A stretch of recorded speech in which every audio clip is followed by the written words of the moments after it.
اعوذ باللہ من الشیطان الرجیم بسم اللہ الرحمن الرحیم۔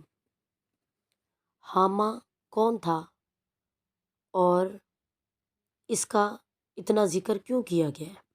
حامہ ابلیس کا پوتا، ابلیس بنی نوح انسان کا سب سے بڑا دشمن، جس نے اپنے ساتھیوں اور پورے خاندان کو اس کام پر لگا رکھا ہے کہ آدم کی اولاد کو قیامت کے دن ناکام کر دے۔ لیکن ابلیس کے ہی خاندان میں پیدا ہونے والا وہ کون شیطان تھا جس نے ابلیس سے بغاوت کر دی اور محمد صلی اللہ تعالیٰ علیہ وسلم پر ایمان لے آیا۔ جب اس کی ملاقات حضور سے ہوئی تو اس نے آپ کو کیا بتایا اور اب وہ شیطان کہاں ہے؟ اللہ تبارک و تعالیٰ نے انسان کو مٹی اور جنات کو آگ سے پیدا فرمایا۔ انہی جنوں میں سے ایک جن جس کا نام ابلیس تھا، اس نے آدم علیہ السلام کو سجدہ کرنے سے انکار کیا تھا، جس کے بعد میں اس کو بارگاہ خداوندی سے نکال دیا گیا۔ ابلیس نے تا قیامت بنی نوح انسان کو گمراہ کرنے کی قسم اٹھائی اور اس طرح انسان کی اور ابلیس کی تاریخی جنگ آج تک جاری ہے۔ دراصل قوم جنات کی تخلیق حضرت آدم علیہ السلام سے کئی ہزاروں سال پہلے ہی کی جا چکی تھی۔ ابلیس جو کہ قوم جنات کا ایک فرد تھا، اسے بھی اللہ نے انسانوں کی طرح نسل بڑھانے کی صلاحیت بخشی تھی۔ بعض شیاطین ایسے تھے جن کو اللہ نے جوڑوں میں پیدا کیا تھا، اور جس طرح انسانوں میں مرد عورت کے ملاپ سے بچے ہوتے ہیں، اسی طرح شیاطانوں کے اندر شیطان جن اور شیاطین کے ملاپ سے جو ہے ان کے بھی بچے پیدا ہوتے تھے۔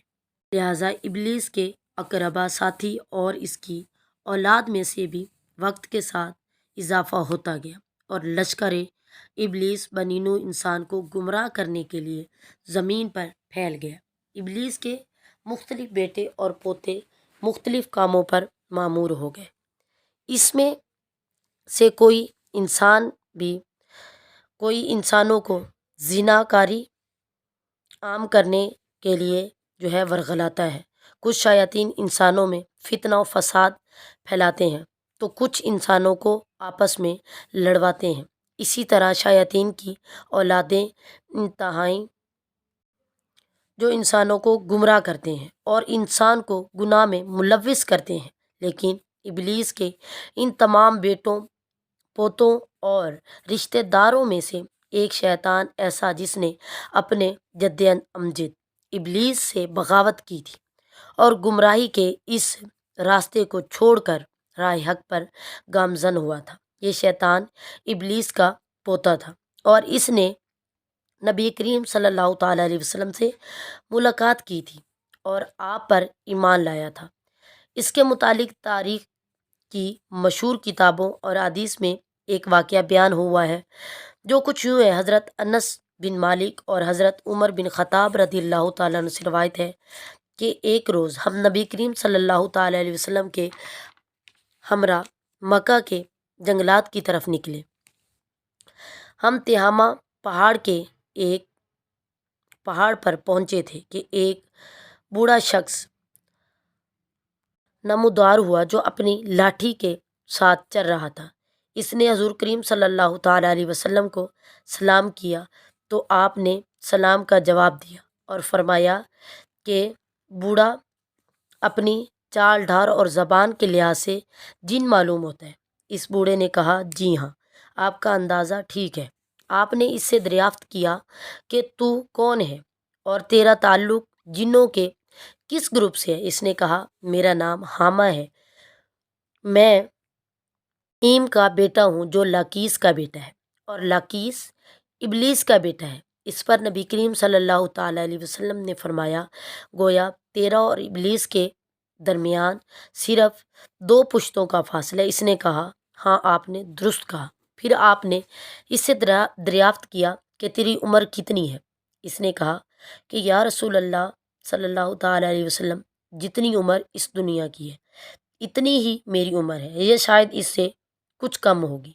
جن دنوں قابیل نے حابیل کو قتل کیا تھا، اس وقت میں بچہ تھا اور میری عمر چند برس کی تھی، مگر بات سمجھتا تھا۔ پہاڑوں میں دوڑتا پھرتا تھا اور لوگوں کا کھانا اور غلہ چوری کر لیا کرتا تھا اور لوگوں کے دلوں میں وسوسے بھی ڈال لیتا تھا جو کہ وہ اپنے عزیز و اقاربہ کے ساتھ بدسلوکی کریں۔ اس پر حضور صلی اللہ تعالیٰ علیہ وسلم نے فرمایا، یہ تو بہت برا عمل ہے۔ اس نے حضرت محمد صلی اللہ تعالیٰ علیہ وسلم سے کہا کہ مجھے ملامت نہ کیجیے، میں ان لوگوں میں سے ہوں۔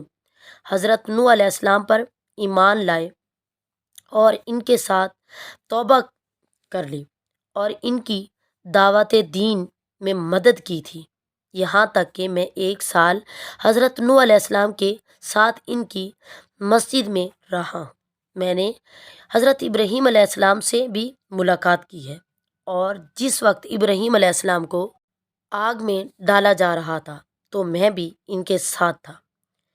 میں حضرت یعقوب علیہ السلام کی صحبتوں میں بھی رہ چکا ہوں، اور جب حضرت یوسف علیہ السلام کو ان کے بھائی کنویں میں ڈال رہے تھے تو میں بھی ان کے ساتھ تھا اور یوسف علیہ السلام سے پہلے ہی اس کنویں میں پہنچ گیا تھا۔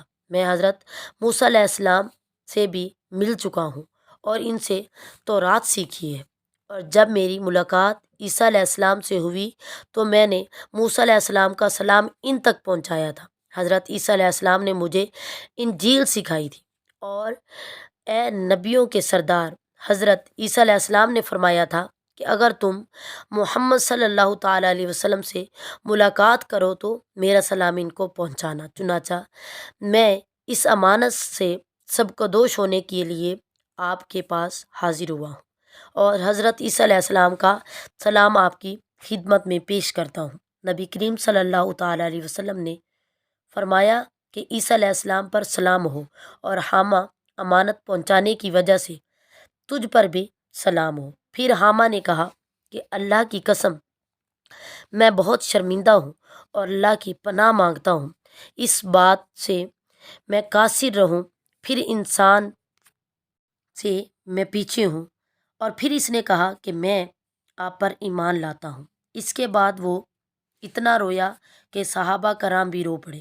پھر وہ کہنے لگا کہ آپ مجھے قرآن سکھا دیجیے۔ چنانچہ نبی کریم صلی اللہ تعالیٰ علیہ وسلم نے اس جن کو قرآن کریم کی سورہ قلم سکھائی، اور اس کو سورہ واقعہ اور سورہ مرسلات، سورہ الشمس اور قل ھو اللہ احد سکھائی۔ پھر آپ نے اس سے فرمایا، اے حامہ، جب کبھی تمہیں کوئی حاجت ہو تو میرے پاس آ جانا اور ہم سے ملاقات نہ چھوڑنا۔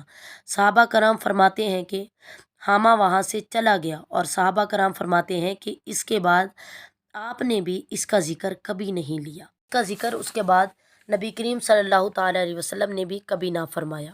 کچھ عرصے کے بعد نبی کریم صلی اللہ تعالیٰ علیہ وسلم کا وصال ہو گیا۔ اللہ ہی بہتر جانتا ہے کہ اب حامہ زندہ بھی ہے یا مر گیا۔ ایک روایت میں حضرت عائشہ سے منقول ہے کہ رسول اللہ صلی اللہ تعالیٰ علیہ وسلم نے فرمایا کہ حامہ جنت میں ہے، بلا شبہ اللہ جسے چاہتا ہے ہدایت دیتا ہے۔